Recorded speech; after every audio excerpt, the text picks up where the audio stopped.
പ്രിയപ്പെട്ട സുഹൃത്തുക്കളെ,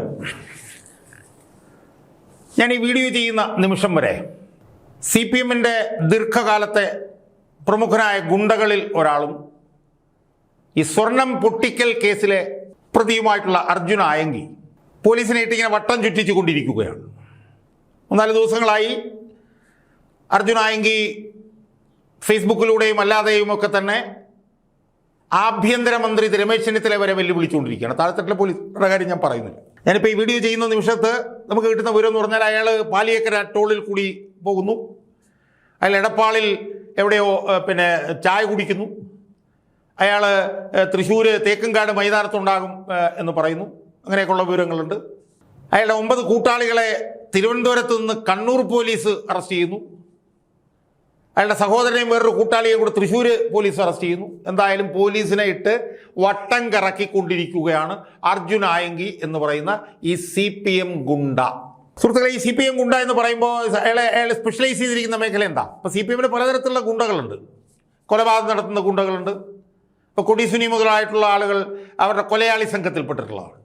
എന്നാൽ ഈ അർജുൻ ആയങ്കി, ഈ ആകാശ് തില്ലങ്കേരി എന്നൊക്കെ പറയുന്ന പുതിയ വിഭാഗത്തിലുള്ള ചെറുപ്പക്കാരായിട്ടുള്ള ഗുണ്ടകൾ സ്വർണം പൊട്ടിക്കൽ കേസിലാണ് അവർ സ്പെഷ്യലൈസ് ചെയ്തിട്ടുള്ളത്.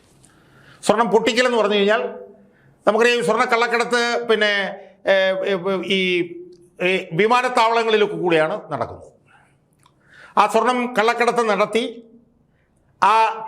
നടത്തിയ സ്വർണ്ണക്കള്ളക്കടത്തുകാർ വിമാനത്താവളങ്ങളിൽ നിന്ന് പുറത്തേക്ക് കൊണ്ടുവന്ന് അവർ ആ സ്വർണവുമായി സുരക്ഷിതമായിട്ടുള്ള തങ്ങളുടെ കേന്ദ്രത്തിലേക്ക് പോകുന്ന സമയത്ത് ആ സ്വർണ്ണക്കള്ളക്കടത്ത് സംഘത്തിൽ നിന്ന് ആ സ്വർണം തട്ടിയെടുക്കുന്ന വിഭാഗത്തിനെയാണ് സ്വർണം പൊട്ടിക്കൽ സംഘം എന്ന് നമ്മൾ പറയുന്നത്. അപ്പോൾ അതിൻ്റെ സങ്കീർണതകളൊക്കെ നമുക്ക് മനസ്സിലാവുമല്ലോ. സ്വർണം പൊട്ടിക്കൽ സംഘം എന്ന് പറയുമ്പോൾ സ്വാഭാവികമായി സ്വർണം കള്ളക്കടത്ത് നടത്തിയത് ആരാണെന്നും എങ്ങനെയാണെന്നും ഏത് വഴിയിൽ കൂടിയാണെന്നും എങ്ങോട്ടാണ് പോകണമെന്നൊക്കെ അറിയണം. അങ്ങനെ അറിഞ്ഞാൽ മാത്രമേ അത് പൊട്ടിക്കാൻ പറ്റുള്ളൂ. അപ്പോൾ അത് ആ നിലയിൽ എത്രത്തോളം സങ്കീർണമാണ് എന്ന് നമ്മൾ മനസ്സിലാക്കിയുള്ളൂ.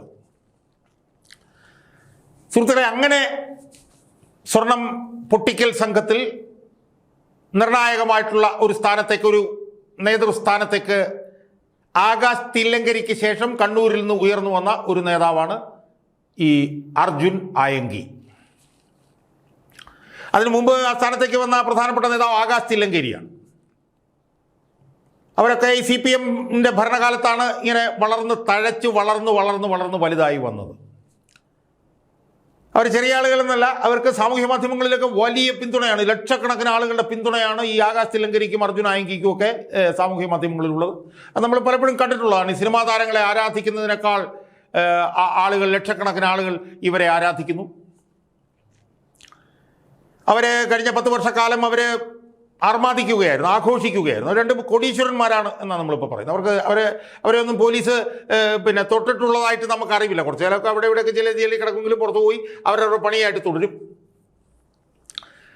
സുഹൃത്തുക്കളെ, ഇവർക്ക് കിട്ടിയിട്ടുള്ള ഒരു പേട്രണേജ് എന്ന് പറയുന്നത് എന്താ? ഇവർക്ക് കിട്ടിയിട്ടുള്ള പേട്രണേജ് കണ്ണൂർ ജില്ലയിലെ പാർട്ടി നേതൃത്വത്തിൻ്റെ പേട്രണേജാണ് അവർക്ക് ലഭിച്ചിട്ടുള്ളത്. കണ്ണൂർ ജില്ലയിലെ പാർട്ടി നേതൃത്വത്തിൻ്റെ പേട്രണേജ് ലഭിച്ചുകൊണ്ടാണ് അവർക്ക് ഈ നിലയിൽ കോടീശ്വരന്മാരായിട്ട് വളരാൻ കഴിഞ്ഞതും പോലീസിൻ്റെ കണ്ണുവെട്ടിച്ച് അവർക്ക് ഈ സ്വർണം പൊട്ടിക്കൽ പണികളുമായി മുന്നോട്ട് പോകാൻ കഴിഞ്ഞു. സുഹൃത്തുക്കളെ, അതിൽ ഈ കണ്ണൂർ പാർട്ടി നേതൃത്വത്തിൻ്റെ പേട്രണേജ് എന്ന് നമ്മൾ പറയുമ്പോൾ അത് കണ്ണൂരിലെ മൊത്തം പാർട്ടി നേതൃത്വത്തിൻ്റെ ഒരു പേട്രണേജാണ് ഇവർക്ക് കിട്ടിയത് എന്ന് നമ്മൾ ധരിക്കരുത്. അത് തെറ്റാണ് എന്നാണ് എനിക്ക് സൂചിപ്പിക്കുന്നത്. കണ്ണൂർ ജില്ലയിലെ CPM-ന്റെ ഏറ്റവും പ്രധാനപ്പെട്ട നേതാവായിട്ടുള്ള P. ജയരാജൻ എന്ന് പറയുന്ന നേതാവ് വളർത്തി വലുതാക്കി കൊണ്ടുവന്ന ഒരു പുതിയ വിഭാഗത്തിൻ്റെ പ്രതിനിധികളാണ് ഈ ആകാശ് തില്ലങ്കരിയും ഈ അർജുൻ ആയങ്കിയും. ഈ ആകാശ് തില്ലങ്കരിയും അർജുൻ ആയങ്കിയും സാമൂഹ്യ മാധ്യമങ്ങളിൽ ഏറ്റവും കൂടുതൽ പിന്തുണ നൽകുന്ന നേതാവ് P. ജയരാജനാണ്. PJ ആർമി എന്ന് പറയുന്നതിൻ്റെയൊക്കെ പുറകിലും ഈ അർജുൻ ആയങ്കിയും ഈ ആകാശ് തില്ലങ്കരിയുമാണെന്ന് ആർക്കും അറിയാത്തതല്ല.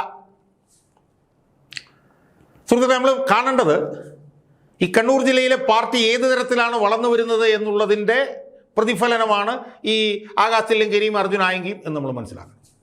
അവരെ ചെറുപ്പം മുതലെടുത്ത് വളർത്തി വലുതാക്കി വലിയ അധോലോക നായകന്മാരാക്കി അവരെ മാറ്റിയെടുത്തതിൽ ഈ P. ജയരാജൻ എന്ന് പറയുന്ന ഈ നേതാവിനുള്ള പങ്ക് വളരെ വലുതാണ് എന്ന് നമുക്ക് കാണാൻ കഴിയും. അതായത് ഞാൻ മനസ്സിലാക്കുന്നിടത്തോളം ഈ അർജുൻ ആയങ്കിയെയും ഈ ആകാശ് തില്ലങ്കേരിയും ഒക്കെ ചെറു പ്രായത്തിൽ തന്നെ കണ്ടുപിടിച്ച് അവരെ അധോലോക നായകന്മാരാക്കി മാറ്റുന്നതിൽ ഈ പി ജയരാജൻ വഹിച്ച പങ്കുണ്ടല്ലോ, അത് നിസ്തുലമാണ്. അയാൾ അതെങ്ങനെയാണ് വഹിച്ചെന്നുള്ളത് ഞാനിപ്പം മനസ്സിലാക്കിയെടുക്കായിരുന്നു. അയാൾ ഈ കൊലപാതക രാഷ്ട്രീയം പ്രോത്സാഹിപ്പിക്കാൻ വേണ്ടി ഈ അവിടുത്തെ RSSകാരെയും രാഷ്ട്രീയ ശത്രുക്കളെയും ഒക്കെ കൊലപാതകം നടത്തുന്ന ഒരു വലിയ സേനയെ ഉണ്ടാക്കിയെടുക്കുക എന്നുള്ള ലക്ഷ്യത്തോടുകൂടി അയാൾ എത്രയോ വർഷം പാർട്ടിയുടെ ജില്ലാ കമ്മിറ്റി സെക്രട്ടറി ആയിട്ട് അവിടെ ഇരുന്നല്ലോ. ആ സമയത്ത് സെൽഫ് ഡിഫൻസ് ടീം എന്നും പറഞ്ഞിട്ട് ഒരു സംവിധാനം അയാൾ ഉണ്ടാക്കി.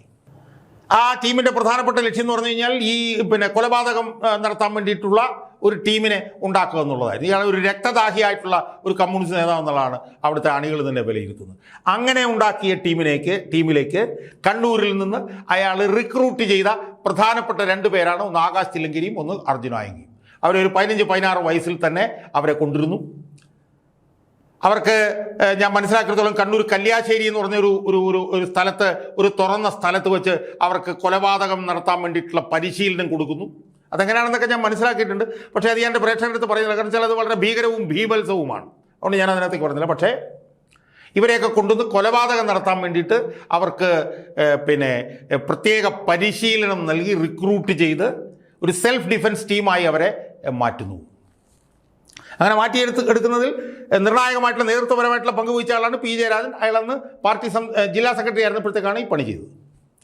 അങ്ങനെ കൊലപാതക രാഷ്ട്രീയത്തിന് വേണ്ടിയിട്ട് ഇവരെ വളർത്തിയെടുത്ത ഇയാൾക്ക് താല്പര്യമുള്ള ചില കൊലപാതകങ്ങൾ നടത്താൻ വേണ്ടിയിട്ട് ഇവരെ ഉപയോഗിച്ചു. പക്ഷേ ഈ കൊലപാതകം എന്ന് പറയുന്നത് എപ്പോഴും നടത്തിക്കൊണ്ടിരിക്കാൻ പറ്റില്ലല്ലോ. അങ്ങനെ വരുമ്പോൾ ഇവർക്ക് പണിയില്ലാതെ വന്ന സമയത്താണ് ഇവർ ഈ സ്വർണ്ണ കള്ളക്കടത്ത് സംഘങ്ങളുമായി ബന്ധപ്പെട്ടു. ആ സ്വർണം പൊട്ടിക്കലുമായിട്ടൊക്കെ ബന്ധപ്പെട്ടുകൊണ്ട് ഇവർ ആ മേഖലയിൽ അധോലോക നായകന്മാരായി പിന്നീട് വളർന്നു വന്നത്. അങ്ങനെ ഇതുപോലൊരു ടീമിനെ കണ്ണൂരിൽ സജ്ജനാക്കിയതിൽ പ്രമുഖൻ പി ജയരാജൻ മാത്രമായിരുന്നു. നമുക്കറിയാം CPM-ന്റെ ഭരണകാലത്ത് ഈ ആകാശ് തില്ലങ്കരിയും അർജുൻ ആയങ്കിയും ഒക്കെയായി ബന്ധപ്പെട്ട് വിവാദങ്ങൾ വന്ന സമയത്ത് അവരെ തള്ളിപ്പറയാനെന്ന് പാർട്ടി ജില്ലാ സെക്രട്ടറി ആയിരുന്ന MP ജയരാജൻ തയ്യാറായെങ്കിലും പി ജയരാജൻ കമാന്തുരക്ഷരം ഈ അർജുൻ ആയങ്കിക്കും ഈ ആകാശ് തില്ലങ്കരിക്കും എതിരെ പറഞ്ഞിട്ടില്ല എന്ന് നമ്മൾ ഓർത്തോണം. കാരണം അവരുടെ തലതൊട്ടപ്പനായിരുന്നു പി ജയരാജൻ. സാമൂഹ്യ മാധ്യമങ്ങളിൽ പി ജയരാജനെ ഒരു വലിയ നേതാവാക്കി നിലനിർത്തി പോകുന്നത് ഇവർ രണ്ടുപേരും. അവസാനം ഈ പിണറായി വിജയനെ പൂഴ്ത്തുന്ന ഗാനങ്ങളൊക്കെ രചിക്കപ്പെട്ടതിനൊക്കെ മുമ്പ് ഈ പി ജയരാജനെ സ്തുതിക്കുന്ന ഗാനങ്ങളാണ് വന്നത്. അതിൻ്റെ പുറകിലൊക്കെ ഇവരുണ്ടെന്നാണ് കേൾക്കുന്നത്. അവസാനം പിണറായി വിജയൻ എങ്ങനെ ഇയാൾക്കെതിരെ തിരിയേണ്ടി വന്നു എന്നറിയാമോ? പി ജയരാജനെതിരെ തിരിയേണ്ടി വന്നു എന്ന് പറഞ്ഞാൽ കണ്ണൂർ ഒരു യുവജനോത്സവം നടന്നു. ആ യുവജനോത്സവം തീരുന്ന ദിവസം, അതിൻ്റെ തലേ ദിവസവും മറ്റോ അവിടെ അടുത്ത് കണ്ണൂരിൽ ഒരു ഗ്രാമത്തിൽ വെച്ച് ഒരു RSSകാരനെ കൊന്നു. പി ജയരാജനുമായി ബന്ധപ്പെട്ടാണ് നടന്നതെന്നാണ് പറയുന്നത്. അയാളൊരു സാധു മനുഷ്യനായിരുന്നു, RSSകാരനായിരുന്നു, പക്ഷേ ഒരു സാധു മനുഷ്യനായിരുന്നു. അത് വലിയ തോതിലുള്ള പ്രശ്നങ്ങൾ അവിടെ ഉണ്ടാക്കി. ഈ യുവജനോത്സവമൊക്കെ അലങ്കോലപ്പെടുന്ന സ്ഥിതി ഉണ്ടായി. ഈ യുവജനോത്സവം തീരുന്ന ദിവസം ഈ ബലിദാനിയുടെ വലിയ ഘോഷയാത്ര RSSന്റെയും BJPയുടെ നേതൃത്വത്തിൽ കണ്ണൂർ ടൗണിലൂടെ നടന്നു. അത് ആ യുവജനോത്സവത്തിനൊക്കെ വലിയ പ്രശ്നമായി മാറി. അങ്ങനെ മാറിയപ്പോഴാണ് പിണറായി വിജയനെ ഇയാൾ കുഴപ്പമാണ് എന്ന് മനസ്സിലാക്കിയത്. ഇയാളെ കൈകാര്യം ചെയ്യാൻ പിണറായി വിജയൻ തീരുമാനിച്ചു. അങ്ങനെ തീരുമാനിച്ചതിൻ്റെ ഭാഗമായിട്ടാണ് 2019 ഇയാളെ വടകരയിൽ കൊണ്ടുവന്ന് സ്ഥാനാർത്ഥിയാക്കുന്നത്. കാരണം അവിടെ നിന്ന് ജയിക്കില്ലെന്നറിയാമായിരുന്നു.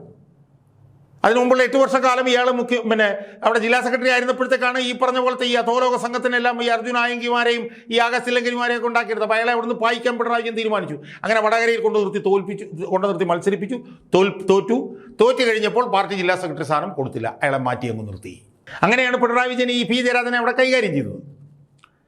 എന്നാൽ ആ പി ജയരാജൻ ജില്ലാ സെക്രട്ടറി ആയിരുന്ന സമയത്ത് ഈ സെൽഫ് ഡിഫൻസ് ടീമുകൾ എല്ലാ ജില്ലകളിലും ഉണ്ടാക്കി.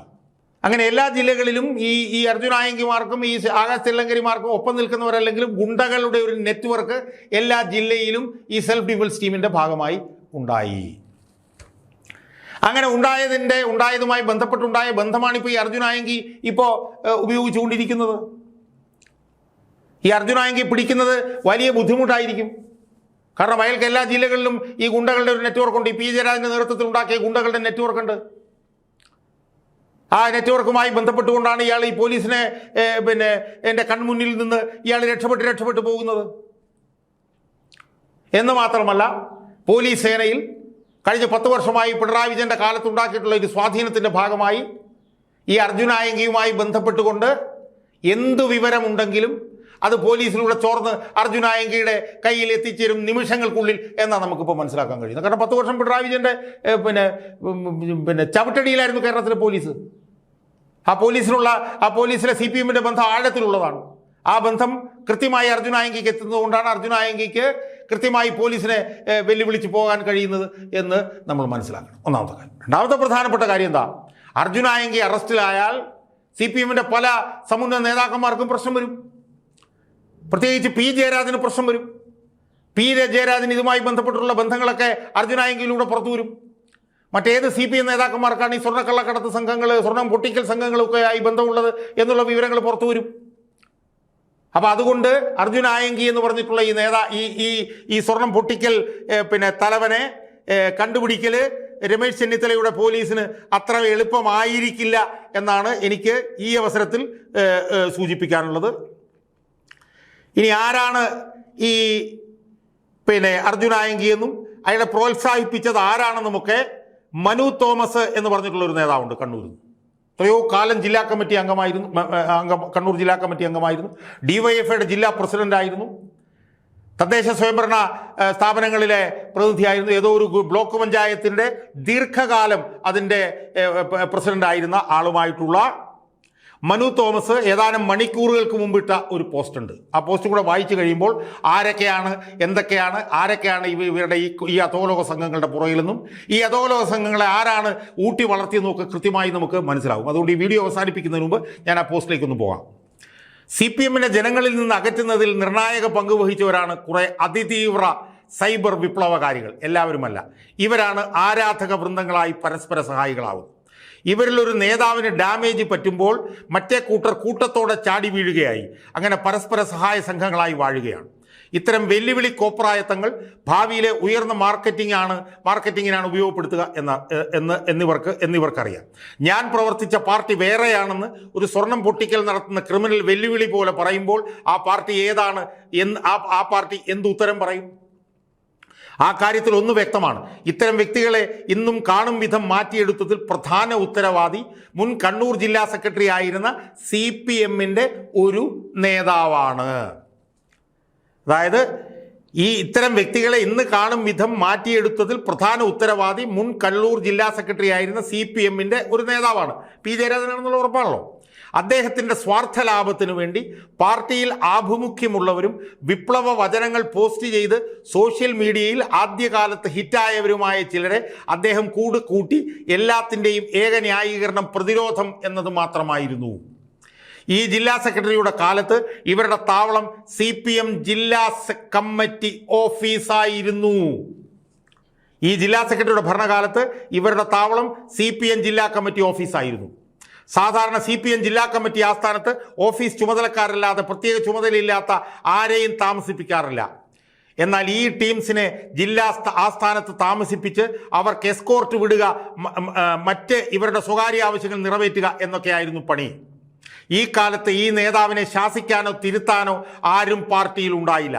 പിന്നീട് സാക്ഷാൽ പിണറായി വിജയൻ വാളുമായി ഇറങ്ങിയപ്പോഴാണ് മറ്റു പല നേതാക്കന്മാർക്കും തലയ്ക്ക് വെളിച്ചം വീണത്. ഈ നേതാവിനും അദ്ദേഹത്തിൻ്റെ ചുരുക്കം ചില ശിഷ്യന്മാർക്കും ഇവരെ കൊണ്ട് ഗുണമുണ്ടായിട്ടുണ്ട്. ഇങ്ങനെ ഒരു ഭാഗത്ത് നേതാവിൻ്റെ വാഴ്ത്തുപാട്ടിൻ്റെയും പുകഴ്ത്തലിൻ്റെയും സംസ്ഥാന കോർഡിനേഷൻ ചുമതല ഈ ചെറുപ്പക്കാർക്കായി അതിൻ്റെ മറവിൽ ജയിലിൽ കിടക്കുന്നതും അല്ലാത്തതുമായിട്ടുള്ള എല്ലാ കൊട്ടേഷൻ ഗുണ്ടാസംഘം ടീംസുമായും ബന്ധങ്ങൾ വളർന്ന് സ്വന്തമായി കൊല നടത്തി ജയിലിൽ പോവുക, എങ്ങനെ ഗുണ്ടാ മാർക്കറ്റ് വർദ്ധിപ്പിക്കുക, ആരാധകരെ സന്തോഷിപ്പിക്കുക, അങ്ങനെ ഹരമായി വളർന്നു. ഇവർ ക്രിമിനൽ ആയതല്ല, ആക്കിയതാണ്. ഇവരെ ക്രിമിനലാക്കിയത് P. ജയരാജനാണെന്നാണ് പരോക്ഷമായിട്ട് പറയുന്നത്. ഈ വെട്ടുകിളിക്കൂട്ടം ഇപ്പോൾ പറയുന്നത് ഈ നേതാവിനെ വിളിക്കൂ, പാർട്ടിയെ രക്ഷിക്കൂ എന്നാണ്. സൈബർ ലോകത്തെ ഈ വിലാപമാണ് അദ്ദേഹത്തിനുള്ള ഗുരുദക്ഷിണ. അത് അയാൾ ആസ്വദിക്കുന്നുണ്ട്. അതായത് P. ജയരാജൻ ഇത് ആസ്വദിക്കുകയാണെന്ന്. ഇതിലും കൂടുതൽ പറയാനുണ്ട്, പറഞ്ഞതിലുമേറെ ചില വിശുദ്ധ വിപ്ലവകാരികളെ പറ്റി എന്ന് പറഞ്ഞുകൊണ്ടാണ് ഈ മനു തോമസ് ഇത് അവസാനിപ്പിച്ചത്. ഇതിൽ നിന്ന് ക്ലിയർ ആണല്ലോ ആരാണ് അർജുൻ ആയങ്കിമാരെയും ആകാശ് തില്ലങ്കാരിമാരെയും വളർത്തിയെന്ന് ക്ലിയർ ആണല്ലോ. ഇതിൽ P. ജയരാജനുള്ള പങ്ക് ക്ലിയർ ആണല്ലോ. ഇത് മനു തോമസ് പറഞ്ഞതിനപ്പുറത്ത് എന്താണ് നമുക്ക് വേണ്ടത്? എത്രയോ പതിറ്റാണ്ടുകൾ ഈ പാർട്ടിയിൽ പ്രവർത്തിച്ചിരുന്ന മനു തോമസാണ് ഇത് പറയുന്നത്. അതുകൊണ്ട് ഞാൻ കൂടുതൽ ദീർഘിപ്പിക്കുന്നില്ല. അർജുൻ ആയങ്കിയെ പിടിക്കുക എന്ന് പറഞ്ഞു കഴിഞ്ഞാൽ ശ്രമകരമായിരിക്കും രമേശ് ചെന്നിത്തലയുടെ പോലീസിന് എന്നാണ് എനിക്ക് സൂചിപ്പിക്കാനുള്ളത്. കാരണം അർജുൻ ആയങ്കിയുടെ രക്ഷകർ ആ പാർട്ടിയിലുണ്ട്. പി ജയരാജൻ അതിലൊരു പ്രധാനപ്പെട്ട രക്ഷകനാണ്. അർജുൻ ആയങ്കിമാരൊക്കെ അകത്തേക്ക് പോയാൽ പി ജയരാജനുമായി ബന്ധപ്പെട്ടുള്ള വിവരങ്ങൾ പുറത്തേക്ക് വരും. അതുകൊണ്ട് പിടിക്കൽ ദുഷ്കരമായിരിക്കും. എന്നാൽ പോലും ഈ ഒരു പ്രധാനപ്പെട്ട പോലീസ് ഉദ്യോഗസ്ഥനുണ്ട്. ആ പോലീസ് ഉദ്യോഗസ്ഥൻ ഇറങ്ങിയാൽ ഒരുപക്ഷെ അർജുൻ ആയങ്കി അകത്താകും എന്നാണ് ഞാൻ വിശ്വസിക്കുന്നത്. ആ പോലീസുകാരൻ്റെ പേര് ഷൗക്കത്ത് അലി എന്നാണ്. ടി പി ചന്ദ്രശേഖരൻ വധക്കേസുമായി ബന്ധപ്പെട്ട് മുടക്കോയി മലയിലൊക്കെ പോയി പ്രതികളെ പിടിച്ചുകൊണ്ടുവന്ന ആ ഷൗക്കത്ത് അലിയെ രമേശ് ചെന്നിത്തല ഈ ദൗത്യം ഏൽപ്പിച്ചാൽ ഒരുപക്ഷെ അർജുൻ ആയങ്കിയെ പിടിക്കാൻ കഴിഞ്ഞേക്കും എന്നാണ് എനിക്ക് ഈ വീഡിയോ അവസാനിപ്പിക്കുമ്പോൾ എൻ്റെ പ്രേക്ഷകരോട് എനിക്ക് സൂചിപ്പിക്കാനുള്ളത്. രമേശ് ചെന്നിത്തലയോടും എനിക്ക് ഇതാണ് സൂചിപ്പിക്കാനുള്ളത്.